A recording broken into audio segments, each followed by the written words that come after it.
Handicapper Steve here, handicapping the racing from Colonial Downs here on Monday. It is opening day, the 19th of July, 2021. We're going to look at the stakes races on the program from Colonial, but before I get on to that, remember to please follow me on Twitter at Horse Racing Kit 5 for more selections for race courses around the world, and I mean around the world. Let's look at the stakes action from Colonial races 3 through 5. The third race, it is the Nellie Mae Cox Stakes. It's going for a purse of $100,000. Race for fillies and mares, 3-year-olds and upwards.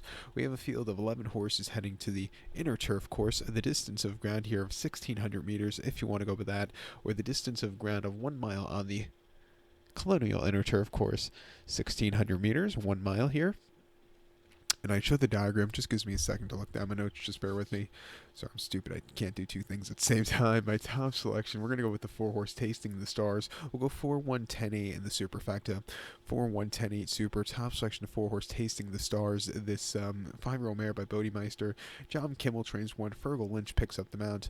The horse's most recent Anakim, 9th of October at Laurel, mile 16th in the Brookmaid Stakes. And the horse won by 1/4 lengths there. Basically had a very dream trip from a track position. You tracked all the way around, got the lead, quickened up nicely, and got the job done. All around good race there, second off the bench.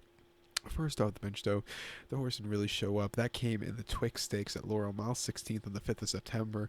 First off, a nearly year, just over a year freshening.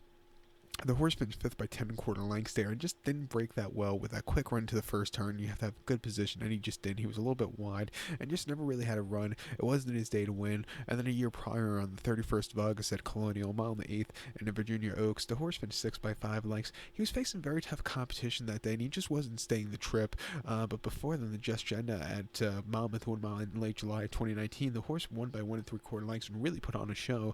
Coming here today, back to Virginia breds, lesser quality horses, training well at Beaumont. At 5-2, I think this horse is very likely winner, so let's take him.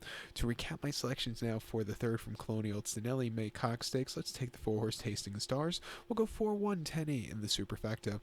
Let's get over to race number 4 now, which is the Bert Allen Stakes. It's going for a purse of $100,000. Race for 3-year-olds and upwards. We have a field of 7 horses going to the inner turf course. The distance of ground here of 1,700 meters, or the distance of ground of 1 1/16 on the Colonial inner turf course. 1,700 meters, 1 1/16. My top selection, we're going to go take the number 2 horse, Reconvene. I'm going to go 2-5-1-6 in the superfecta. 2-5-1-6 super. Top selection of 2-horse Reconvene. 4-year-old Gelding by Summerfront. Jerry Hollendorfer trains one. Paco Lopez comes in from Jersey to ride this one. The horse's most recent outing came the 11th of June at Monmouth, mile 16th in Optional 30. And the horse finished 5th by 3 3/4 lengths. And first off the bench, he needed the race there. He just kind of was very lackadaisical, never getting into it, and just didn't show up. Coming here second off the bench, hopefully showing some pace in this one. This race looks like it could lack some front end pace. If he could show some pace, I think he would really do well, and it wouldn't surprise me if he could go wire to wire here. 2 back here in the 27th of November here in New York at Aqueduct, mile 16th in Gio Ponte, and he finished 9th by 11.5 lengths there.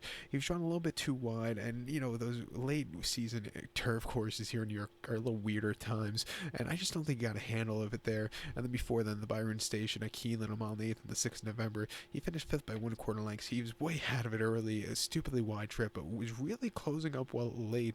Nothing bad about that final furlong. He definitely outran his 20-1 odds there. And then prior to that, the J.W. Murphy at Pimlico yielding turf course 1 mile the 3rd of October. He finished 3rd by 1/4 lengths. Again, didn't break that well and was a little bumpy early on, but really closed up from nowhere to get the 3rd place finish.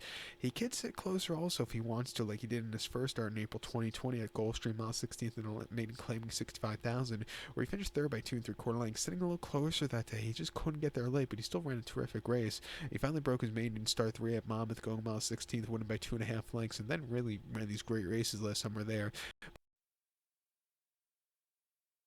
If he could show some speed, that would be good. Let's use him here. Second likeliest winner is the 5-horse Chess Chief, but he is coming to turf for the first time. You don't want to bet the favorite first time doing something he's never done before. May he rest in peace. Harvey Pack, that was his big thing. But he's stepping down in loads of class from his last one. He ran the Stephen Foster handicap most recently at Churchill mile 8th, where he finished 5th by 9 lengths. He moved a little bit late. There wasn't anything spectacular about that run.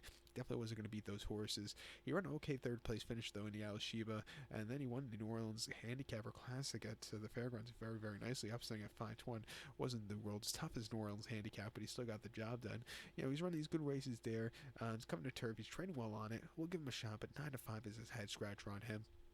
But to recap my selection for the fourth from Colonial, it is the Bert Allen. Let's take the 2-horse Reconvene. Give kudos to the 5-horse Chess Chief, 2-5-1-6 Super, 2-5 in your multi-race. The fifth race now from Colonial. It's the Meadow Stable Stakes. It's going for a purse of $100,000, race for 3-year-olds and upwards. We have a field of 14 horses finally going to the outer turf course now. The distance of ground of 1,100 meters or the distance of ground of 5.5 furlongs on the Colonial outer turf course. 1,100 meters, 5.5 furlongs. My top selection, we're going to go take the number 3 horse, Elusive Mischief. We'll go 3-7-5-2 in the superfecta, 3-7-5-2 super. Top selection, the 3 horse Elusive Mischief. 6-year-old Elma into the Mischief. Ian Wilkes trains. Chris Landeros gets the mount. The horse's most recent outing came the 5th of June at Churchill, 5 furlongs in the Mighty Bow Stakes, and he finished 6 by 6 and 3/4 lengths. First off the year, nearly Euro freshening, he just was never into it. He was a little bit wide, a little lackadaisical, and he needed the race there. Coming here second off the bench, back to Colonial, where he's run these decent races in the past. Been a while since he's run here, but running decent races in the past. I think he's sitting on a good run. 2 back in June of 2020 at Churchill, 5 furlongs in Optional 80. He finished 5th by 5 3/4 lengths. That race could have probably been a stakes race with the quality there. And, he was a little bit wide, didn't break so well, and he just had a little bit of a trouble trip. You need to have good trips in turf sprints. And then prior to that, the Silks run at Gulfstream, 5 furlongs in March 2020. He finished 4th by 2 lengths there. He didn't break that well, moved a little bit, but it wasn't anything to call home about. And then prior to that, in the World Trouble Turf Sprint at Gulfstream, 5 furlongs January 2020. He finished 5th by 4 lengths, didn't break well, and just never got into it. But he's run twice here. He actually won this race 2 seasons ago in 2019 here at Colonial, going 5.5, winning by a length from a track position. He won basically easily at 40 cents to the dollar, and came back to place in the Punchline Stakes the closing weekend of 2020 here at Colonial, where he just had a little bit of a trouble trip, which cost him just a little bit too wide. But he's run decently against these horses. At 4-1, let's give him a shot. So to recap my selection for the 5th from Colonial, it's the Meadow Stable. Let's take the 3 horse Elusive Mischief, 3-7-5-2 in the superfecta. So good luck to all. Please follow me on Twitter at Horse Racing Hit 5. Good luck, everybody.